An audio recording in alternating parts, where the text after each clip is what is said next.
Assalamu alaikum. Welcome to Once Upon a Crescent, a collection of bedtime stories for young Muslim children.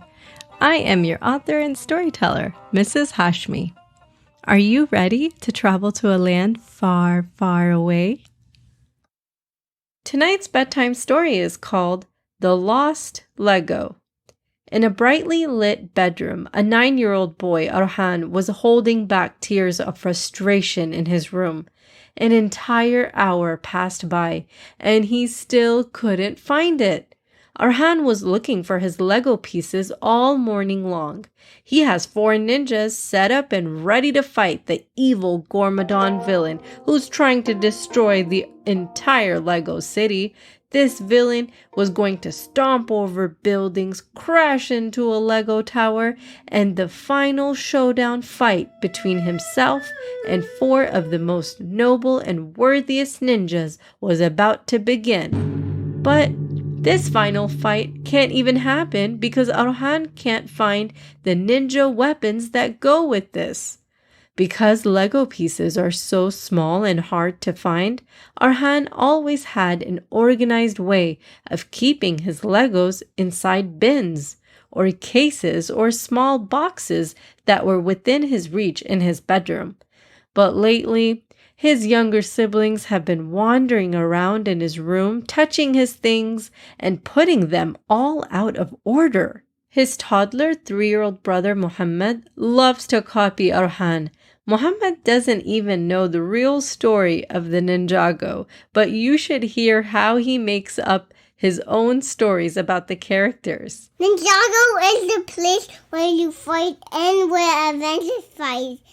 Once upon a time, Golden Knight was fighting Lord Gormadon, and then Arhan finds his brother to be really cute most times, but not when he accidentally destroys his Lego sets that take hours to build. It's one of the worst feelings for a kid to see his hard work and time being undone into pieces.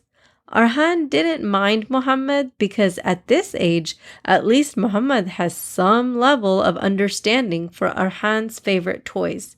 But he does mind when Muhammad begs and pleads for him to keep the Legos. Sakina, on the other hand, was a sneaky, cute 1.5-year-old baby. Arhan's sister had mischief in her eyes. She'd walk into Arhan's room calling out, "Baya, Baya," making it seem like she just wanted to come in to give him a hug. But when Arhan would busy himself with his laptop, there Sakina would hurry off right into the Lego bin and start yanking and pulling characters apart like they were her own toys. They definitely were not. I mean, if you read any Lego box after all, it clearly says, "Choking hazard for kids under 3. Arhan would bring this up to his parents. "Mama, Baba, Muhammad and Sakina should not be in my room playing with Legos. It's a choking hazard for them, and they mess up everything that I work on, and it's not fair." Mama and Baba totally agreed with Arhan actually. "I'm going to let them play in the other room," Mama would reassure. But somehow, some way, these 2 toddlers would find their way back to Big Brother's room. This was a daily struggle, but today, in particular, it was a bit more serious. Arhan's special case that he keeps all his ninja weapons in was missing. Arhan just knew that Sakina must have taken it. She loves random rattly things, and this was a rattly thing. It was pieces inside a little hijab pin case. Arhan went on a mission to search around the house for this small case with his Lego ninja weapons inside. Okay, it's been an entire hour and clearly it's not in my bedroom, Arhan thought. I need to trace Sakina's steps. If I was a baby with a small case in my hand, where would I go after exiting my Baya's room? Probably the kitchen, to show Mama, of course. Arhan came up with a plan. He came down the stairs hurriedly and zipped into the kitchen in a flash. He looked under the breakfast table. He looked under Sakina's high chair. He looked all around the corners of the kitchen. He even crouched down to look under the sofas. Arhan moved the pillows and peeked behind them. The case wasn't anywhere to be found. Muhammad, have you seen my new Ninjago weapons? You know that little plastic thing where I put my special Legos in? Muhammad was drinking his chocolate milk and he looked up to his older brother and he exclaimed, "Ah, yeah, Sakina is playing with it." He walked away to put his cup in the sink when Arhan's mom grabbed it before it could fall over to the counter. "Mama, where did Sakina put my little weapons case?" Arhan asked. "You know that little clear container with the Lego pieces inside?"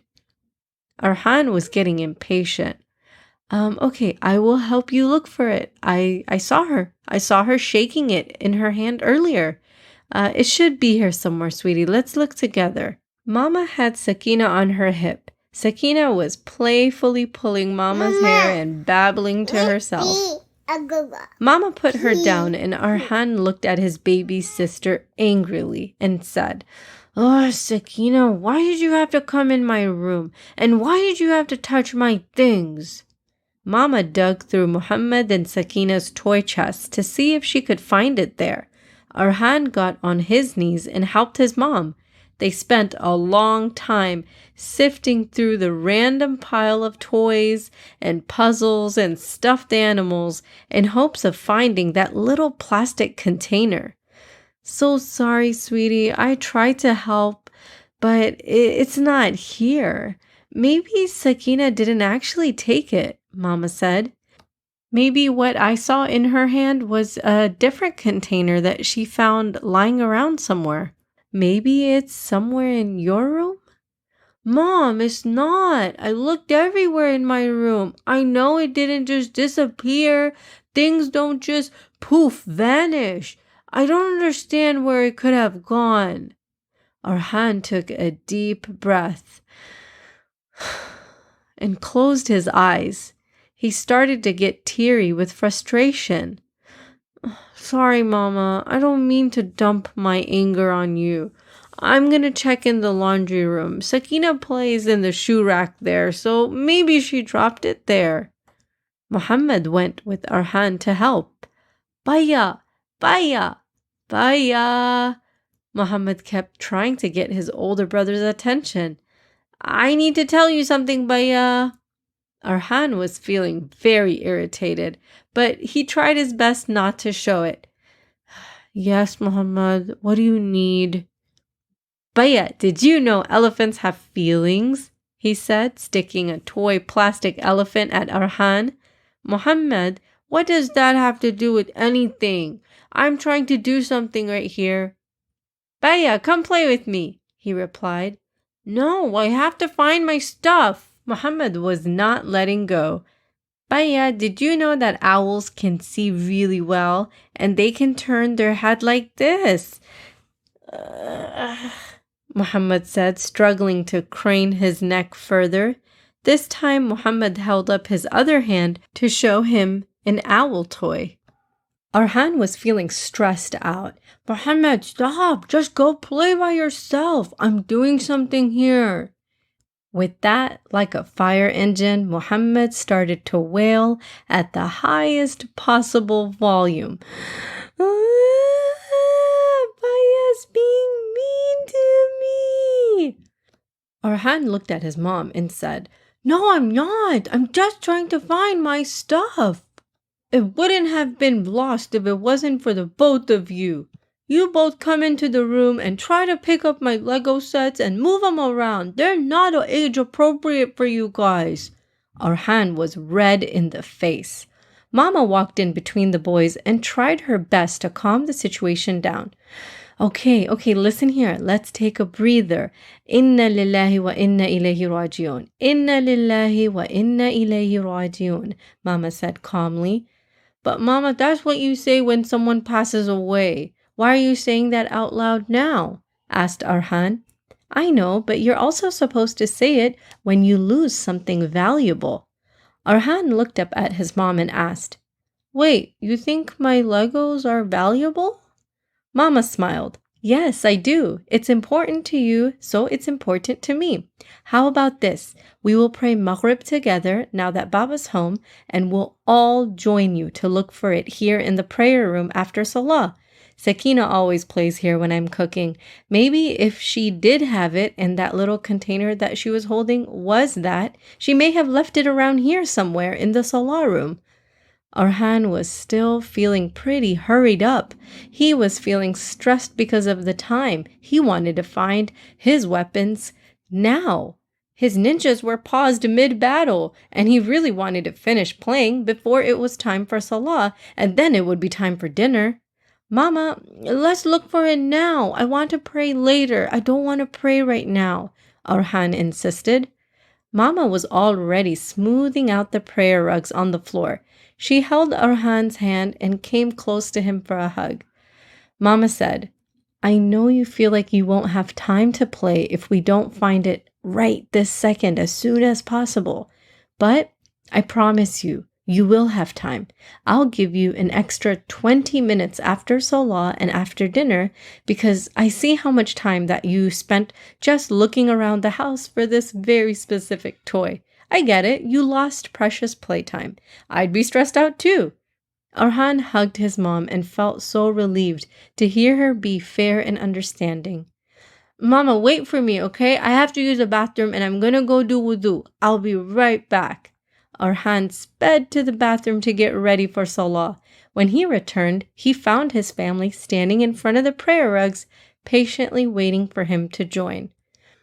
The iqamah was said. Allahu Akbar, Allahu Akbar, Shadu an la ilaha illallah, Shadu anna Muhammadan Rasulullah, Hayya ala salah, Hayya And ala everyone falah, stood for prayer like they always do for Maghrib.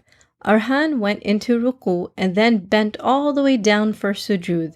When his forehead touched the prayer rug, he felt a big lump from under the rug. It was so uncomfortable to go down in sujood. The second rakat, Arhan placed his forehead down on the prayer rug on a different spot because Sakina was sitting right in front of him, babbling and playing with her toes.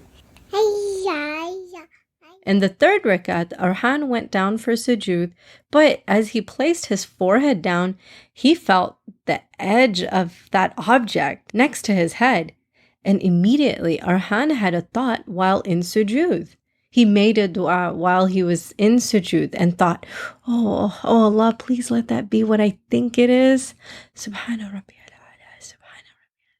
Arhan tried to focus on the rest of his salah patiently. He recited his at-tashahhud and then, when his Baba said salam, ending the salah, Arhan turned his head and he eagerly said, Mama, look! He looked at his mom and flashed a smile. He turned over the prayer rug and quickly folded it inwards, revealing that little plastic container with the Lego pieces and all the weapons inside. Arhan was so relieved. He was so grateful. Alhamdulillah, I'm so glad we prayed together right now. Without even thinking, he grabbed his little box and ran all the way upstairs to his room. The ultimate battle between the noble ninjas and their forever enemy Gormadad could finally resume. Arhan opened up his Lego box and put all the little weapons inside the Lego people's hand. And he started to play. Hiya! Take that, Kai! Oh no, I crumpled my sword. But I have another sword. Hiya! Take that, bad guy! And now you're going to prison.